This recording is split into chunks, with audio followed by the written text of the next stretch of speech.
taken, just like Cyrus' virginity, which happened about a week ago, didn't it? Something like that. This is Liam Neeson is Jack Bauer like 10 years from now. See, we just need to admit now, I just come to grips with the fact that Liam Neeson is a bad motherfucker. Liam Neeson was Darkman. Liam Neeson was a Jedi. Liam Neeson was the voice of a goddamn lion. Hey, whoa. Don't forget, he was Patrick Swayze's like hillbilly crazy cousin. In what? Next of kin. Thank you. And you're forgetting when he was the big axe-wielding barbarian in Krull. Oh, hello, yeah. Liam Oh, my Neeson has God. always been a badass. But you know, Oh, we he forgot. was whoa. He was Sir Gawain in Excalibur as well. Yeah, we this is forgot true. he's been sitting around doing quiet roles, being the gentlemanly type for so long now that we forgot that you do not want to fuck with this guy. Yeah. The last thing you want to do is abduct his daughter. Don't mess with Rob Roy. That's right. He was in Rob Roy. Isn't there some movie where he was a boxer or something too? And Probably. isn't there a movie where He's there's an a Irish terrorist guy, Michael Collins or whatever. damn? Oh, that's right. Wait a minute. Isn't there a movie where there's a giant Liam Neeson attacking Tokyo or somewhere? There should be. And if there isn't, it'll make for a good animation sequence. There we go. Cloverfield 2, Liam Neeson says, fuck you. Except he wouldn't like come out like rah. He'd be like, roar, roar. I will tear up your city. Roar. You know, I mean, he'd be real Well, except proper with about it. that Scottish accent, you got to throw that in there. He can't get rid of that either. Like No. in this movie, I mean, he kicks ass, but he can't get rid of that accent. Yeah, he's because supposed to what be is he like an supposed American agent of some kind. And, you know, he's trying to cover it up. He is, but there's just no point. No. You know, just go, Sean Connery doesn't try, you shouldn't either. to be? Yeah. I mean, because that's all he does. See, he doesn't need to do anything in this movie except what he does, because this is a straightforward action flick. I love that about this. This was like a no bullshit movie. Like, look, this is you're right, straightforward action flick. We got a good enough setup. We're not gonna spend a lot of time on it. Don't need a whole lot of character development because you've seen this guy before. I mean, he's Mel Gibson creasy. in Ransom. So, not really, because this is like, I mean, like I said, I wasn't kidding when I said Jack Bauer. This might as well be the movie of the first season of 24. Have you only seen 24? I know. Is that the No, only- but it Dude, really why don't is. you marry Someone- 24? You love it so Someone much. abducted his daughter, and he says, no, fuck you, let her go now, or I'm going to kill every single one of you, and he proceeds to kill every single one of them. So why can't he be the white version of Denzel Washington in Man on Fire? Exactly. Because you're the guy who wants to have sex with Man on Fire. I have had sex with Man on Fire, thank you very much.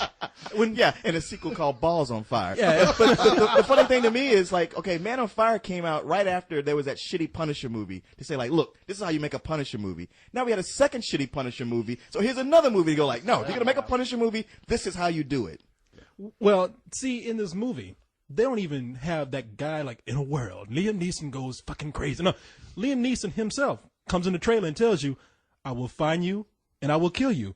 And I love the way he's cool about it too. Yeah. He's like, look, man, if you let it go, that'll be the end of all this. This is just another day at work for me, motherfucker. For you, it's going to be the worst and last day of your life. So Yeah. it's your choice, really. And Liam Neeson is just like, I ain't even got time to fuck with you. Just let my daughter go. Let my daughter go. Now, or honestly, I will fuck you sideways. If you are a villain and somebody says it on the phone, would you say, okay?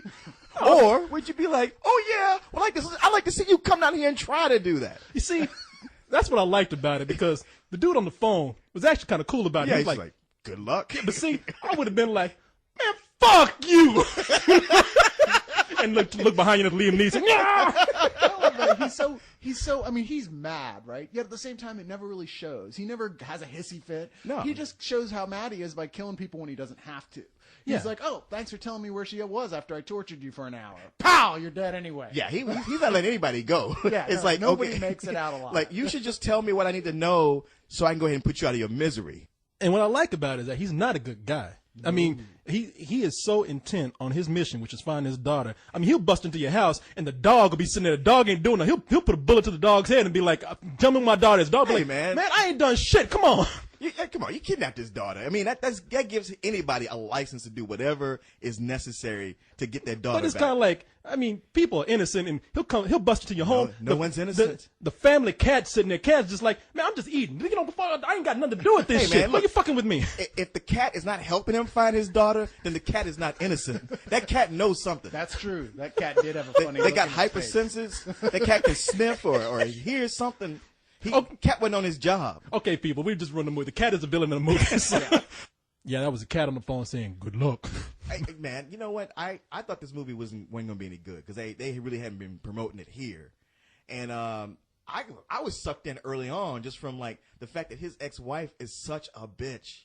Oh, I Famke know. Janssen. Yes. It's just like, really? I don't understand why you feel like you need to see your daughter on her birthday. And you're like, who is this bitch? I mean, she goes out of her way to bring up the past every other sentence. Like, well, maybe you'd know that if you ever stuck around, or all the times we waited for you to come home. It's like, damn, bitch. I just asked you what time it was. I'm You just know, trying to maybe it's see time for you to not be at work all the time and spend some time with us. That's why I divorced your ass. Oh, but her new father just bought her a horse. Man, that was what was cold. He shows up with his birthday present. He's all happy. She's happy. Then the stepdad comes in with a damn horse for her. Yeah. See, that's the beginning of the movie. We this is early on, so I'm just going to tell you because I was laughing my ass off. The movie opens up with Liam Neeson doing some shopping at an electronics store, and he's been looking at this thing every day. Even I was rolling my eyes. Like when you find out what it is, he brings it to his daughter at this lavish birthday party where it's obviously at the Playboy Mansion or something. And he comes in, he's like, "Hey, baby, I hope you like this karaoke machine I'm both way." And I was just like, "That's it?" And then the dad comes out with like this really super pony that he has, and she just looks at this thing like, fuck this karaoke machine. I got a pony. You'd say, yeah, that Famke Janssen's character married up until such time as your daughter's abducted in Paris. Oh, And then you yeah. don't call little rich boy to come save the day. No, you hired Sergeant Badass from hell to come and show up and kill half of Paris. Excuse me, have you seen my daughter? No. Pow! Excuse me. Have you seen my daughter? What? Pow! Yeah, he came up to a mime. I didn't have, did you see my daughter? Pow! Except he just mimed it. He didn't really shoot a gun. Did we just do a mime joke? Have we gone that far?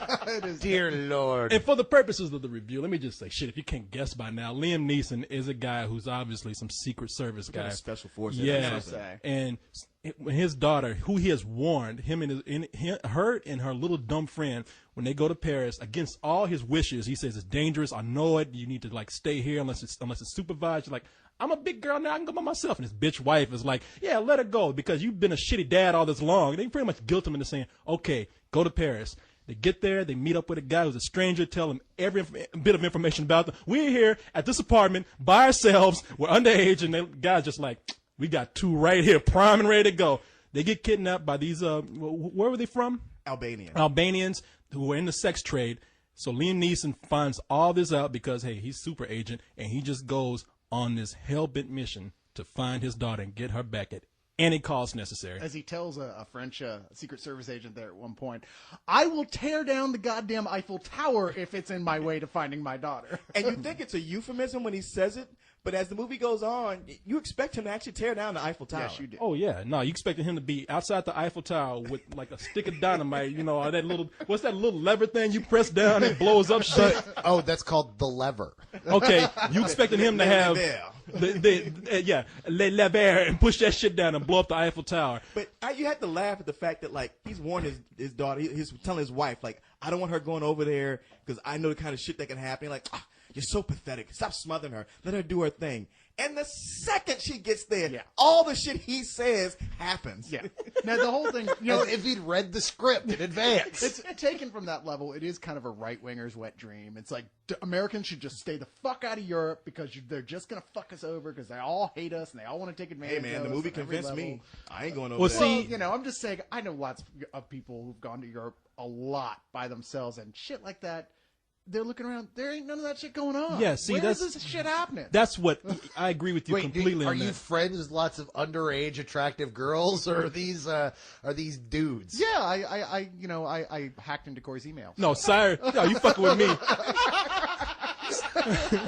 No, Cyrus is the one that's like, I've kidnapped plenty of underage girls, and none of their fathers have ever come looking for them. And when they did, they were not nearly the badass Liam Neeson is.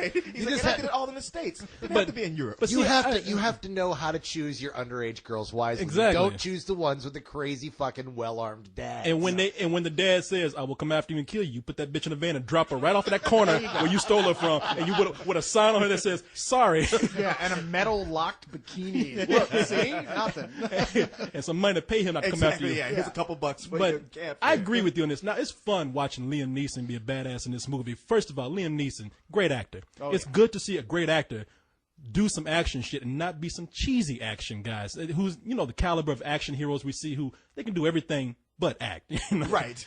But he's great at that. And he is such a badass in this movie. I'm expecting him to pop out a croissant and shoot somebody. But the whole right-wing fantasy here, I'm not a big fan of torture. You don't get people by torture. If Liam Neeson had came in and said, hey, guys, I got all this money right here. Where's my daughter? They would have been like, man, take this bitch. She's drugged up and used right now, but Yeah, but he didn't have that money. He said that right off the bat. Like, you saw he didn't have a lot of money. That's why he bought that little chimpy karaoke machine. You saw the kind of place he was living in. He had to go to the rich stepfather just to get a plane ticket over to Paris. But no, I understand. In the movie, I mean, it's a fantasy, so I take that. I like that it's an action film, but yeah, I mean, I'm not a big fan of torture, so I think that this kind of fuels people's fantasies who are the wrong people to be fueled by those fantasies. I think most people can separate from that. I mean, as much as most people can separate from it in the James Bond films. I mean, I'm just pointing that out that, yeah, this is obviously bullshit. Please don't think that, don't cancel your flight to Paris because you're afraid your daughter's going to get abducted. Well, The I mean, odds we're are against it. No, you're right. I mean, and that's not my biggest complaint in the movie. That's something I just noticed. It's one of the things I don't like about 24.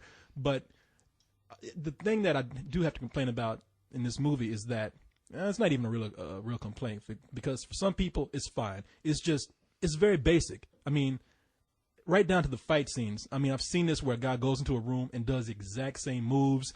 We get to a point where he's facing off villains who really, I mean, these aren't strong villains at the end.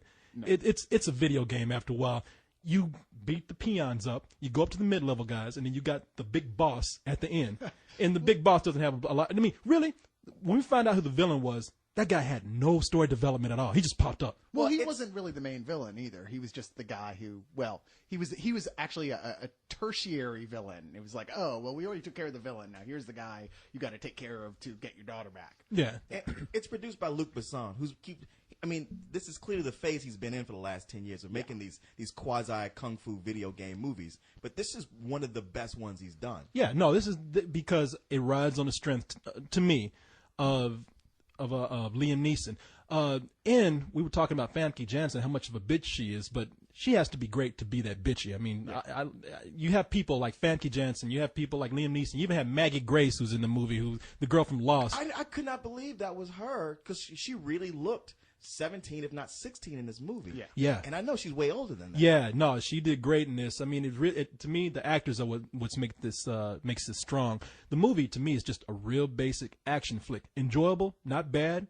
You have fun all the way through, but I have seen this all before, and I've seen this same thing just a tad bit better, but this is up there. This is good. I would give it a matinee. I think I essentially agree with you, but I think it's also that simplicity and immediacy of it that is how it succeeds. Its strength. It's the whole fuck the details. We're just going in with a great actor who's fighting Jason Bourne style, not Jet Li style. It looks like fights people could actually do in real life. It's brutal. It's hard. It's fast moving. And just the emotional impact of whenever they show you what they're doing to these girls who are abducted over there is enough for you to want to see every guy in this movie get killed brutally in this fashion. Yeah. I got to give this a full price. I have to go with Cyrus on this. I mean, to compare it to jazz, it's about the notes it doesn't play, and it doesn't cheese out. I mean, so many places where it could. You're right. It is so many things we've seen before. It's just that most of the time we see those things, there's some point where they jump the rails, and somehow this managed to not do that. And I just really appreciate that about it. Plus the element of surprise and not expecting something and going, wow, that was so enjoyable. I want to watch this again. I'm going to say full price. Yeah, no, like that. Oh, and by the way, Liam Neeson, he beat up Batman too. He beat up Batman. Oh, that's right. I was thinking. Until man, Batman fucked his shit up hard.